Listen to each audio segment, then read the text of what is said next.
ఎట్టి పరిస్థితుల్లో ఈసారి ఖమ్మం జిల్లాలో బీజేపీ పార్టీ గెలుస్తుందని వినోద్ రావు ధీమా వ్యక్తం చేశారు.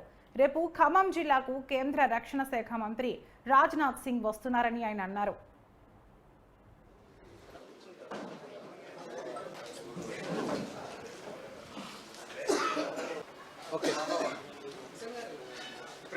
పటేల్ స్టేడియం ఈసారి మాకు పార్టీలతోటి సంబంధం లేకుండా ఏ రాజకీయ పార్టీలైనా మా దగ్గరకు వచ్చి ఒక దేశభక్తి కోసం మేము నరేంద్ర మోడీ గారికి ఓటేస్తున్నాము.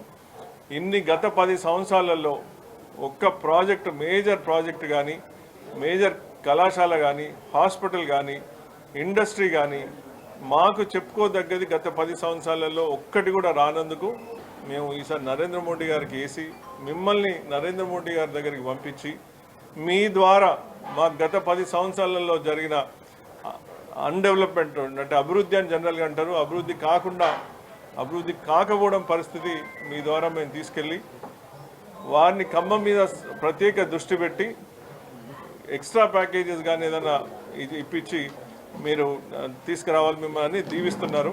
ఇంకా గ్యారంటీల సంగతి అయితే ప్రజలు వారు అందరూ ప్రతి ఒక్కరు చెప్తున్న ఈ గ్యారంటీలు మేము 6 గ్యారంటీలు 60 గ్యారంటీలు అనేది మేము ఈసారి పోము, దానికి జోలికి పోము. నరేంద్ర మోడీ గారి గ్యారంటీ అని వారు విశ్వసిస్తున్నారు.